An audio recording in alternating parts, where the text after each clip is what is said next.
This is Tim Ackesy from Atlanta, Georgia, and I'm really happy this evening to be on a podcast with Tricia Troester. Tricia is a mother of 3 kids. Tricia stutters, and all 3 of her children stutter. This is a pretty special person, pretty special podcast. So welcome, Tricia. Please tell us who's Tricia Troester. Hi, Tim. Thank you for having me. Well, I am a stay-at-home mom, and I'm a music teacher, and I'm a person who stutters, and I have 3 boys, and all of them are people who stutter as well. It's uncommon. It can happen. In my years of doing speech therapy, I've helped countless people who brought me siblings, meaning 2 kids in their family. And now I've probably had 5 families that I've been able to help 3 kids who stutter, all from the same family. Stuttering runs in your family. Can you expand on that? What was it like to grow up with a stutter? Okay. Well, first, let me go back a little bit to the description that we talked about with what's it like having 3 kids who stutter, and then I'll talk about my background. Having 3 kids who stutter is a little bit like being a taxi driver because you run around the roads all the time going to different therapy appointments. It's also a little bit like being a cat herder, which isn't really a thing for a reason because it requires a tremendous amount of multitasking. Kids who stutter tend to not be very patient sometimes with themselves. Sometimes they're not patient with one another. Maybe one is having a fluent moment and is very impatient with the other sibling who's having a stuttering moment. Mm. So, along with that comes this sort of um, struggle to keep everyone from interrupting else's conversation and Mhm. minimizing that stress in talking because we want them to be able to be relaxed and know that they're going to be heard and not be interrupted by someone else. It's also like being a chess player. So my children are very triggered in their speech disfluency by anxiety.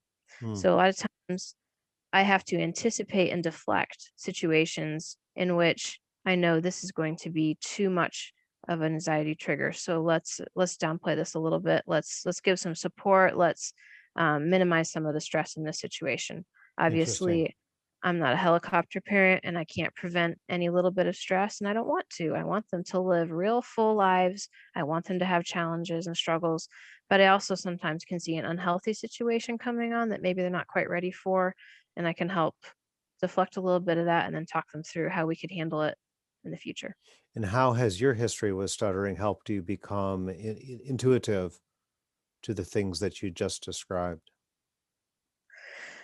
Well, remembering what it was like growing up, I was an only child, and without any siblings, it was just me.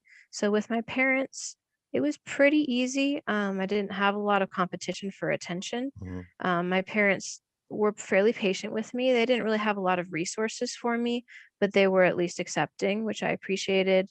At school, though, and at church and other places where I was out in public was a lot more of a challenge because uh, kids did pick on me, bully me.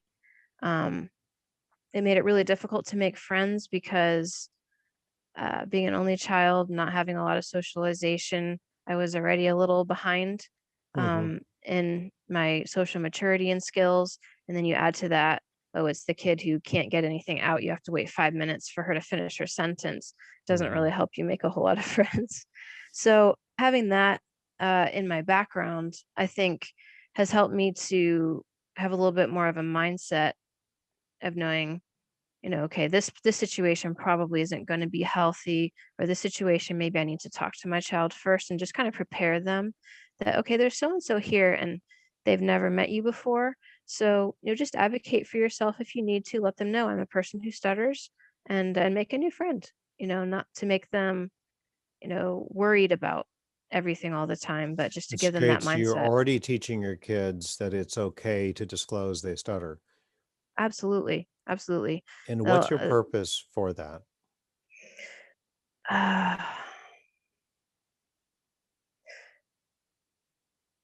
probably the best way to say that is that they accept themselves and Yeah. everyone else for exactly who God made them to be. Hmm. That's That's right. including the flaws and that's including the strengths.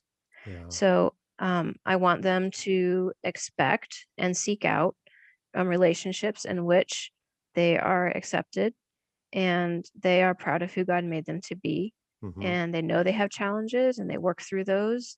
Yeah. And, there's definitely not oh, well, this is just the way I am type of attitude. But at the same time, that unconditional love, it's rare to find in our world today, but Hmm. it's a vital part of having a healthy relationship. That's powerful because children who continue to stutter into their teenage years, they tend to develop a social anxiety. If you Mhm. dig into that, social anxiety usually is caused by when I project my thoughts on my listeners. What will my listener think of me if they find out I stutter? Will they judge me? Will they not want to socialize with me? Am I awkward if I stutter? So if you're teaching your children already that it's okay to disclose, I stutter, or if they've just had a stutter, maybe to use some humor, I'll spit it out. I stutter sometimes. To the ability to acknowledge that is going to help to have them be a more adjusted teenager with less social anxiety about their stuttering. So that is powerful stuff. Um, Samuel is what brought us together. He's your oldest child. And when he came in, he was what, 5.5-ish? Does that sound about right? That does sound about right. Yes. Okay. Mhm. He was able to read some pretty basic books, a Biscuit book, for those of you who know what Biscuit is, the little dog. And he was already singing in an attempt to not stutter, as well as he was authentically stuttering and blocking. His pitch would change during stuttering. He put ums in. He was changing vowels like the schwa vowel from to a and the to the. Very sophisticated attempts to not stutter. And you hadn't had speech therapy at that point, is that right, for Samuel? Before he came to you, we had tried one other therapist. Okay. Just to give the background for those who don't know Samuel, Hmm. Samuel started stuttering at 2.5. He was Ah. already speaking in sentences, and Hmm. his onset was triggered by a life change anxiety when my parents, who had been very close to him and lived 5 minutes away for all the time he could remember, suddenly moved out of state 8 hours away. And that triggered his stuttering Hmm. a speech, Yeah. and it kind of ebbed and flowed through until school age. I had made a phone call to a therapist about it when he was 3, and the therapist told me, well, he's so young, his speech is still emerging. He'll grow out of it, or his mind is just working faster than his mouth, and Mm, it's really not anything to be concerned about. There's really nothing we can do for him at that age anyway. mm, So, trusting the quote unquote professional, um, we moved on until he started school and started reading. And we noticed that both reading and recitation were two of his biggest stuttering triggers. He mm, was actually less fluent at those than he was in conversational speech. mm. So it got to the point it would take him about 10 minutes to read a simple page that had 2 sentences on it. And it Wow. was no lack of phonetic ability, it was just the lack of ability to actually say the words. Yes.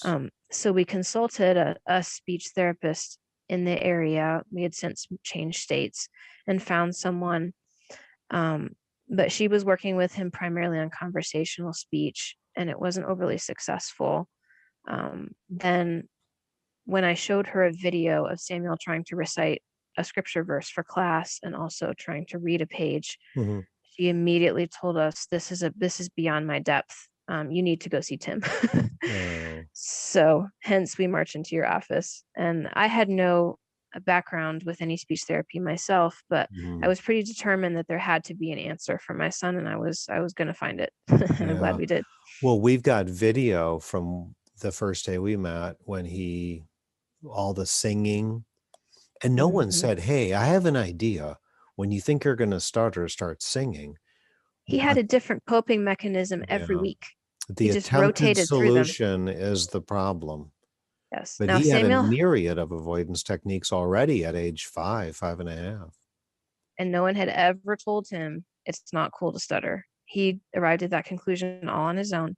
Yeah, And before he met you, because I wasn't presenting with that at the time, he had never met anyone else who stuttered, and he just had right, no idea what to do with it. right, right. Um, Later, he was able to speak at a screening of When I Stutter or one of our movie events, maybe it was, well, Can't say. it was a speech therapy program, and you and Samuel had an opportunity to stand in front of a large audience and speak. So he has come so far with his courage to communicate. Yes. It's He has a beautiful. natural presence. His teacher has told me that he needs to go into public speaking or be a pastor or do something Mhm. that's in front of everyone, because she says he stands in front of the room and he just commands it. And Yep. now he has that confidence to be able to express himself. And he's planning to enter a speech competition this spring, actually, humorous interp. So Are can't you? wait to cheer him on. Wow, Samuel's entering a speech contest. That is Yes, so exciting. The kid that was afraid to stutter. When I exactly. met you, you used the word my speech disfluency.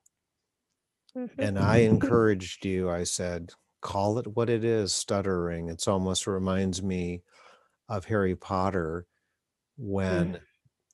when when Voldemort was referred to as he whom should not be named. And you danced around it. What did it mean to you to stutter that you wouldn't call it stuttering?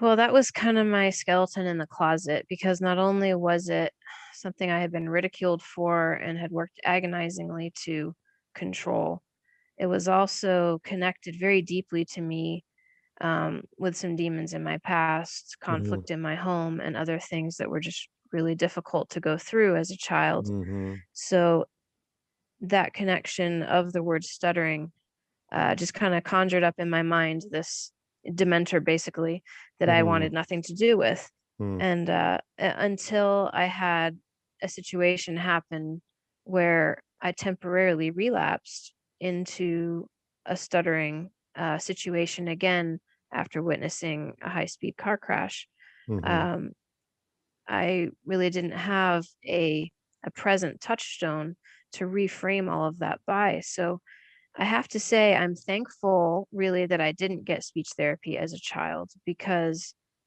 where we lived and the resources that we had, I don't think I would have had that one in a million chance that you talk about. You know, the chances of finding a speech therapist that's really qualified to help with disfluency is about the same odds as winning an Olympic gold medal.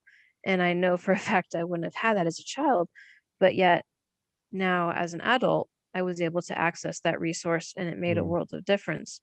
Um, and being able to have that reframe touchstone of, okay, this is something that I've had to deal with again now. And I was okay. And I found help and I got through it. So mhm, if it happens again, that's all right. mhm. Yeah, it's very uncommon for an adult to be pulled back into blocking and stuttering by witnessing a traumatic event. However, it can happen because the unconscious mind made a connection. I Mhm. recall us going through that car accident and what happened that contributed to all of a sudden you having uh, severe speech blocking that came out of nowhere. Right. Well, Um, as I've researched that, I have learned that I had a few more vulnerabilities to that particular scenario than I had realized. yeah. I've since been diagnosed with autism, Mm, and autistics tend to develop complex PTSD as a result of prolonged childhood trauma, and interesting. that is kind of um, one of those things that can crop up um, through previous triggers. Mm-hmm. I had been in 9 car accidents, 2 of them fairly serious before Wow. that particular incident. So Mm-hmm. there was a great deal of history built up there. And the fact that my Mm-hmm. brain decided to throw that one in my face, Yeah. I really can't explain, but I'm grateful that it's dealt with. Yeah. Yes. Yes. And I recall we were able to use C, CBT to what I call re-imprint the moment. Mm. That Um, was really, really helpful. The cognitive behavior therapy, going back through that timeline of events from start to finish, mhm, and then trying to go through each one and consider, instead of the obvious negative impact that that may have had on my anxiety or my health, to mhm, see what good came out of that. What was one thing mhm. that was positive in that? And how can I react in a positive way to this? Yes. Completely cleaned out all the demons and gave me a very fresh and very thankful Mhm. outlook that helped me to get over all of the fear and the paranoia. One of my podcasts talks about timeline therapy. People have timeline events. I remember I was helping a 55-year-old man who, the day before I met him, was telling me he happened to be a doctor and he had been in rounds discussing a patient, and he found himself word changing one day before I met him at age 55. And he associated back into the moment. And there was another doctor he used to go toe to toe with. And he thought that stuttering was a sign of weakness when the two of them went toe to toe debating upon what they should do for a patient. So while he's associated into a memory from the day before I met him, again at age 55, he took me back to age 6, 49 years before, when a substitute teacher who wore glasses down on the tip of his nose, this young child at age 6 went up to the teacher and said, "I need to go to the bathroom." And he stuttered. And the teacher looked down with the glasses and said, "Spit it out. Stop that stutter talk." So he's telling me at age 55 about a memory from 49 years before. And he named the teacher. He described the room and the two other children that were standing to his left or right who witnessed the whole thing. Mm. That's Wow. how memory can work when there's a trauma, a humiliating and hurtful trauma. And that's when his stuttering timeline began. Mm. Of course, doing therapy, we found all kinds of other moments of trouble talking in medical school and so forth. Yet this man's very successful. Mm. So briefly, this whole year with the pandemic has been really hard. You've been home as a mother with shelter in place and being very cautious. I know this is a huge topic, but is there anything, as a mother of kids who stutter, has this been extra difficult recently or not? Absolutely. At least during the lockdown, it certainly was. Mhm, My middle son, who's 7 now, has a diagnosis of classic Cantor's autism, ASD mm, level 2. So he is extremely cognitively bright, but his ability to perform decreases greatly when language and social context are involved. mhm, So for him, um, his logic was that school happens at school and home is at home. And there mm, was just this cognitive dissonance mm, between, I have to do school at home, mm. but this is home. This can't be home and school at the same time. Wow. And it just unraveled him from the top down. And some people would call it an autistic regression. It really honestly is just burnout is what it Mm, was for him. yeah. And uh he just became extremely emotionally unstable, and he could not regulate himself Mm, um emotionally. And after lockdown ended, we just kind of got him through the year as best we could with as many accommodations as we could. And then he went back to occupational therapy, and that built him back up from the ground up. We have a fabulous good, occupational therapist that good. works with him. So for him, the school at home was the biggest obstacle. For my oldest son, Samuel, that we've already referenced, he's 10 now. And he struggled a little bit with loneliness. Yeah. He missed his routine, but Hmm. he really missed his classmates and seeing his teacher and Yes. all of that. So Yes. he just felt kind of Hmm. a little island to himself. He's 3.5 years older than his younger brothers, who are much closer together. They're only about 19 months apart. So the two little ones kind of pal around, and Samuel's kind of got his own thing going on, a little bit more Yeah. mature. So Yeah. he did really miss that. Yes. Um, but he did function well as far as getting through school and everything on his own. But now Yes. Micah, my youngest, is 5, and he really, really, really struggled with anxiety, particularly in regard to anything digital, whether it was digital therapy, digital school, Right. whatever it was. If it had to be digital, um, it's kind of activated this demand avoidance type behavior, and it just really upset him. And we saw a big uptick in his disfluency. His Yes. stuttering really became pretty out of control. And he would just get to the point that rather than even deal with it, he would just look at the screen and say 0. Interesting. And that's all you Um, got out of him. y- you know, 6 months ago or more, I did a search, COVID-19 and anxiety in children. Mm, And I almost wow. wanted to cry because it was Mm, hundreds, if not thousands, of papers already on the topic. And, wow. you know, I had one child I help who has seizures. They had to discontinue online classes because the screen time was causing more seizures. You brought up children who are on the spectrum. Staring at a screen can be devastating. They want to be social, they want to interact, they want to do things with their hands and learn in person. And we understand this is a really difficult time, but we also have to understand as we're making these choices to get kids back in school that there are some children, it's critical to find a way. But Absolutely. so moving For Ben, on. for Ben and Micah, it was, Mhm, um, and I'm just thankful that we had the option to do so. But honestly, we found that just having family support and, mhm. you know, giving each other grace was a really big help during that Yes. time. Yeah. So, So obviously, you've made a decision. You're a person who stutters. You brought stuttering into adulthood, and you decided to intervene early mhm. with all of your children for different things: speech pathology, occupational therapy, tutoring, whatever.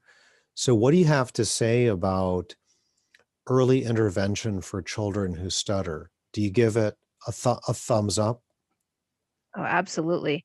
Um, Even in the politically correct world, we might even call it early support, um, Okay. just so that and this is from the spectrum world, um, because neurodivergents are very different, but yet not defective.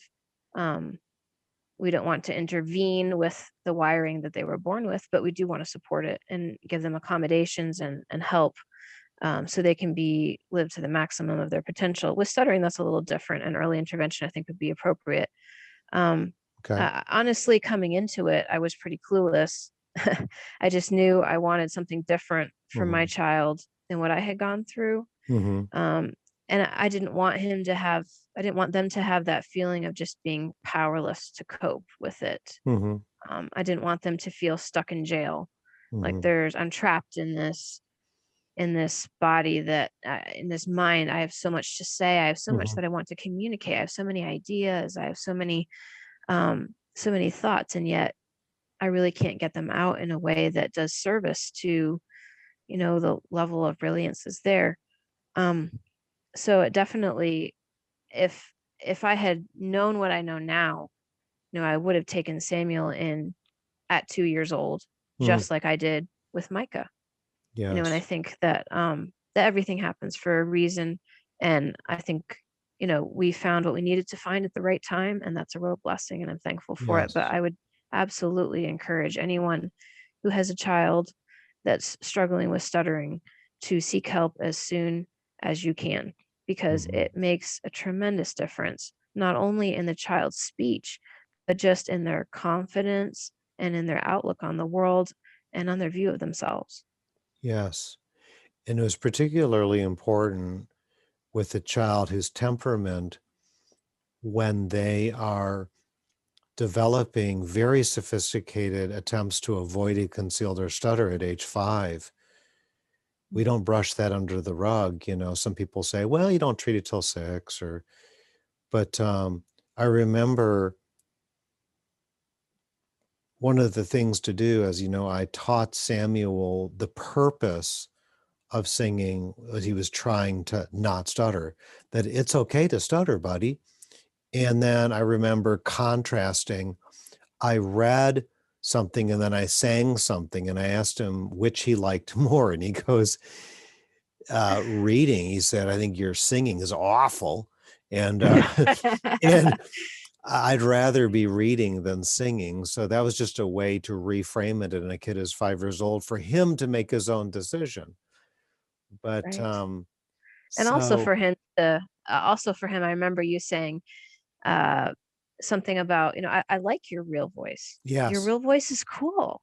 Show yes, the world your real voice, yes. and to your Hmm. point, I think that, when you have a child that is creating those coping mechanisms, any kid that's trying not to stutter, you really need to help that because Hmm. as the illustration in the documentary When I Stutter is, there's so many things that we don't think about. We don't think about walking, we don't think about breathing. Most people don't have to think about talking, Right. so we do it naturally, we do it effortlessly, and there's no stress or tension involved. Yeah. But as soon as you have a child that stutters and is aware of it himself, or is made aware of it perhaps even maliciously by someone else, a Hmm. classmate or a friend, Yeah. then you have this concentration on not stuttering Yeah. instead of simply talking. It's like Yes. being up on a piece of wood. You put the piece of wood on the ground, you walk across it, no big deal. You don't think about it too much. You take that same board and put it 20 feet in the air, and you're no longer concentrating on just walking. You're concentrating on not falling. Your Right. gait changes, your tension changes. Yeah. There's this anxiety. And, stuttering itself is by no means the enemy. It's the accompanying malware that downloads with it and all of the tension and anxiety Mm. to prevent myself from Yeah. stuttering. That's the critical thing to address. Yes. It's the meaning we attach to it, which we talked about before. When you used to call it disfluency, and then you said, I stutter. And then it changed everything, because it begins to change the meaning of stuttering. And I learned the source, or the definition of meaning, the origin of the word meaning comes from German. It's what you hold in mind. When you go That's good. through the day, when you go through the day where you're attempting to not stutter, people not find out I stutter, conceal my stutter because I fear what they'll think of me, that's the meaning that I'm attaching to my stuttering. And then you and I know that I used to point to a menu for the server to say it. I thought that was so slick. I would point to the menu, they would say it, and I would grunt like a caveman. Yeah, I'll have that. So Mm, that's the meaning we mm. attach to stuttering. So you're known for speaking at the screenings of When I Stutter. You always do a phenomenal job, and those screenings are going to happen again at some point here. But John Gomez, the director of When I Stutter, and you and I have had this common conversation about how acceptance leads to evolution. Acceptance isn't the end game. Do you want to share a little bit about what that means to you? How a person who stutters, it's essential they accept they stutter. And then what does it mean to evolve after acceptance, Tricia? Absolutely. Well, to me, accepting my stutter is embracing the facet of my identity that is, but also embracing the challenge and the opportunity that is. And that balance is really key for me because if I leave one of those out, then I end up trapped. If I fail to embrace the facet of my identity that stuttering brings to me, then I end up hiding in the closet and pushing it away and refusing to deal with the fact that this is part of who I am. And Mm-hmm. then I'm always afraid of it. What if it comes out of the closet again? What if someone notices? What if someone who used to know me meets me again and I have all these memories come back and I stutter in front of them? And then what? You know, so that's a trap I don't want to fall into. I want to be um, comfortable in my own skin, but I also don't want to fail to embrace the challenge part of it, the opportunity of it, because stuttering is something that absolutely can and should be helped. And there are ways to ameliorate that condition and uh, give people who stutter freer, more relaxed speech, Mm-hmm. um, and help us to communicate more efficiently with the world around us to make our Mm-hmm. voices louder and more easily heard. And that's something I feel very passionately about because in that way, I'm able to remain teachable. I'm able to continue growing and learning as a Mm-hmm. person and maintaining that curiosity as well as that humility and that diligence to improve Mm-hmm. all of the abilities that I have in tandem. That's great. I was talking to you one day about how um, I was reading a paper on concealable stigmatized identities. Mm. And a conclusion from it was disclosure that I stutter is good for me therapeutically to tell people I stutter. It also said the stronger my identity of being a stutterer, the stronger the identity, that was harmful. And what I read into that is when I just define myself throughout the day, I'm just a stutterer. When someone thinks of me, they just think of stuttering. Like they might pity me, they might judge me, but so that would be a very toxic identity of Mhm. a stutterer. A better one is sometimes I stutter. I'm more than stuttering. I have a degree, I have different skill sets, I have a family, I have talents, and sometimes I stutter. So that's some of the things about acceptance and then evolving. I look at acceptance as a toll booth. You go through that toll booth and you pay your money. That gets you on the highway to evolving. So what does stuttering mean to you now in 2021? In 2021, stuttering is to me, it's a whole community of amazing people. Through the movie screenings, I've been able to meet others who Mm-hmm. are people who stutter, and I found them to be dazzlingly intelligent, empathetic, deep thinkers. Um, Nice. Many of them that just have the most amazing talents and passions and courage. And Mm-hmm. I'm proud to support and identify with people who stutter. And I'm thankful that I That's have the deep. opportunity. I'm proud to identify. What was the rest you said? To I'm associate with proud and identify with? to support Yes. and identify with people who stutter. You've come a long way. Thank you. And that is totally the map you place on the territory of your children, that they can be proud and still stutter. That is phenomenal. Honestly, my husband and I were talking about this the other day, and we were talking about a book called Start by John Acuff. And it's about the road to awesome and not accepting the average path, the mediocre path, the thing that everyone else is doing. Mm-hmm. And one of the facets of that we were discussing was if money were no object and there was no possibility of failure, what would you do with your life? Hmm. And honestly, the core thought that came to my mind is that I would advocate for underserved special needs in the schools and in the community.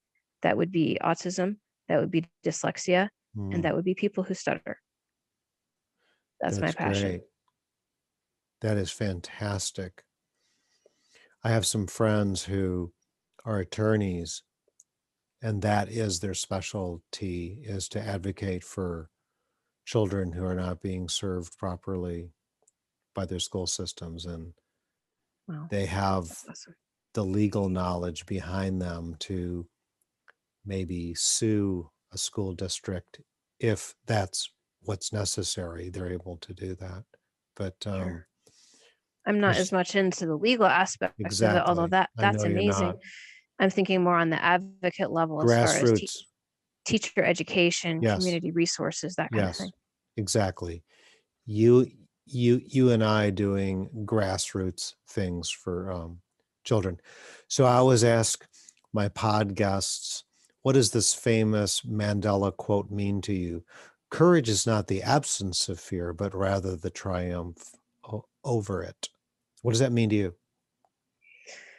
Well, I'd like to answer that with a story, and I'll take you back to my relapse Hmm. when I was really, really struggling to speak. And my husband and I were teaching children's church at our church on Sunday mornings. And it was my responsibility to tell a story about a famous missionary or someone who traveled overseas Hmm. to help people in an underdeveloped country. And all my friends told me, "Oh my goodness, well, you're having so much trouble and you're so traumatized right now. You just need to let someone else do this for you. Oh, we'd be happy to do it for you." And at the time, I had silent blocks and I had other blocks that were pretty serious prolongations. Hmm. And for me to get through that story, I knew would be a Herculean task. Hmm. And I thought about it and I talked to my husband about it. And we both decided that I was going to go ahead and do it. I Yep. was going to stand up in front of 50 kids Yep. and 4 adult helpers. Yep. And I was going to tell this story. I was going to study it until I knew it. And however it came out, Yep. it came out. But Hmm. I gave it everything I had. And courage was definitely not the absence of fear in that case. Most of those kids knew me very well. Nice. They knew my children, and they had never heard me stutter before in my life. Hmm. So it was pretty petrifying getting up there in front of everyone as a teacher that's supposed to, maybe have it together Yeah. and Wow. and be this Wow. Okay. example of someone who's presenting this information, Hmm. and was the slowest story I have ever told. Uh, In case you haven't picked up yet in this podcast, I don't really do the slow talking thing. I'm hmm. from New England and we all talk at the speed of light. Hmm. It's very difficult for me to slow myself Yep. down, Yeah. but I had to because I had to concentrate on communicating my message. And I was so overcome by my message Yep. in that presentation that I was brought to tears on a couple of different occasions. And Mm. despite the fact that my speech was a little halting, Yep. and despite the fact that it was not a stellar presentation, you could have heard a pin drop in that room. Mm. And Yeah. several of the That's a kids great came up to story. me and told me that that was one of the most impactful stories that they had ever heard. Yeah. And that's not to toot my own horn, but just to say that just because something is hard or it seems like you have a handicap in this situation doesn't mean that you're not meant to rise above it. So go for it and give Hmm. it passion and give it all the expression and the That's great. skill and the talent and just the emotional strength that you have, and Mm. then watch it fly. Yes. Yes. Um, so I'd love for you to share a poem that you wrote about stuttering, and it's been read in front of one or two groups here in Atlanta, Georgia. But if you'd be so kind, it would be great for you to read that poem for us. Sure, sure. This was titled When I Stutter, and it Hmm. was written for the first movie screening in Atlanta of the documentary When I Stutter. Hmm. When I stutter, I see a small, bewildered soul, a life upended, a child not whole, a blithe paradise destroyed, longing heart that's wishing for some vestige of a bygone peace. When I stutter, I recall tranquility rudely shattered, Foundations jarred askew. The innocence delight is lost, now marred, adrift, alone. A little one that wanders then to restless slumber tossed by dreams, no more carefree, but hastened frantic urgency, searching for a light, a port, a guiding hand, a mooring voice, a settled smile. When I stutter, I discover an expectation of fresh hope, grown weary, yet rising each and every dawn to try again and face another day. Despite the odds, the doubts, setbacks, countless jeers of thoughtless whim, the baleful glance, pitying remarks, which serve to show the broken, shallow, cruel among us, and prove the strength forged in studied perseverance. When I stutter, I form a creed, an ever-present mission, a refusal to be bowed by norm and expectation, a will untamed by fettered tongue, resourceful, proud, and free, boldly to stand and lift its head in triumphant victory. When I stutter, I recognize a trail, though once scorned by me, and littered with 1,000 woes and illogical circuitry, a course that lifts the veil, a path that opens up to all, a momentary view of love, of grace, of joy, of peace, a glimpse of divinity. Wow. Every time I hear it, it's amazing. So thoughtful. And a couple more thoughts before we wind up. One is, I think I want to do a podcast with you specific to autism and stuttering. That would be fabulous. Over I've my actually, years, I've served many, many, many, many children mhm. who have autism and stutter. I've helped children with Asperger's. If some people debate it's not called Asperger's anymore, am I off by use of that term or not? It depends on who you speak to. Okay. It is considered quote unquote outdated, and that has been all lumped together into the autism spectrum as a Okay. whole.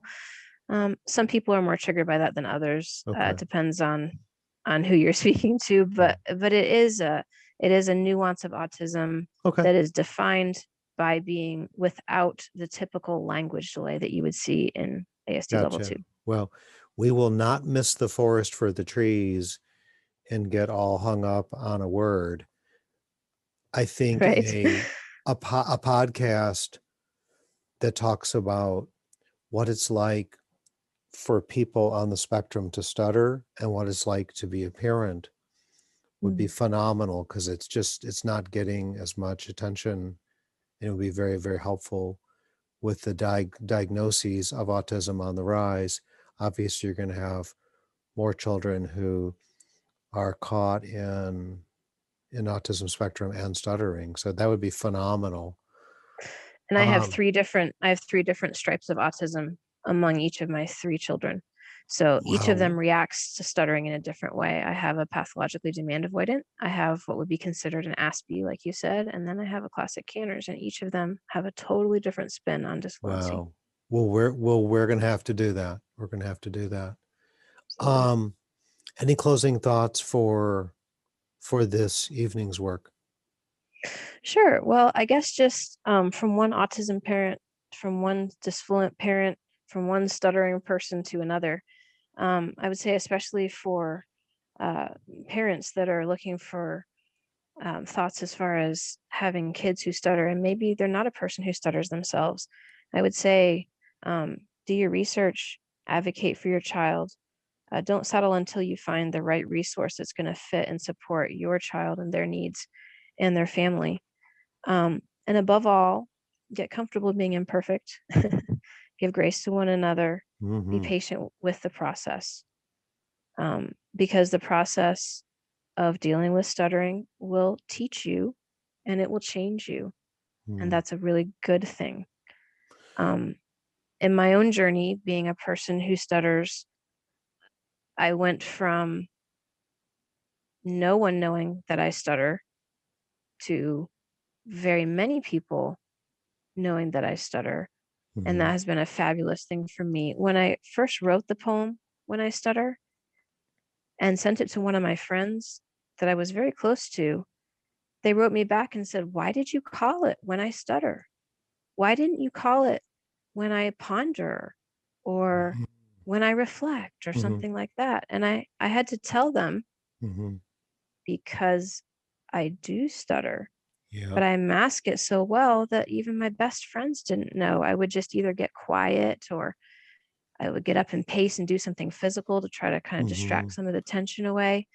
And I wasn't comfortable in my own skin and I didn't embrace that identity. But There it is I'm right really, there. There it is right there. Because somebody could be listening to this and say, I haven't heard this woman stutter once. Um, I know the whole backstory. You've shared a lot Mhm. of it. And what's interesting about disclosure is even though people didn't know you stuttered and didn't know your history of stuttering, Mhm. it served you well.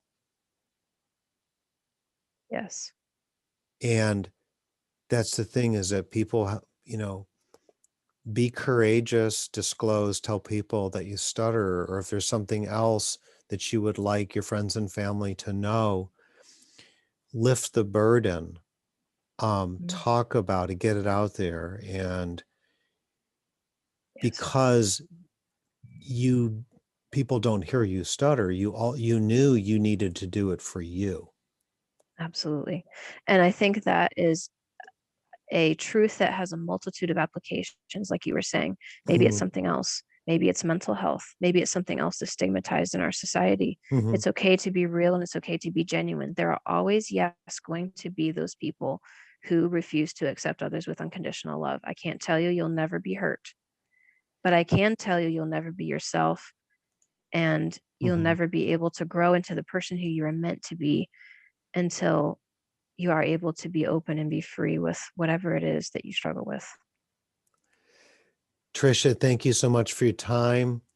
It's been phenomenal. And we'll set up a part 2 where we talk about these precious children with autism and how to help them more. Thank you, Tim. I appreciate you Thanks for your having me. time I'll look tonight. forward to that. Bye Bye for bye. now.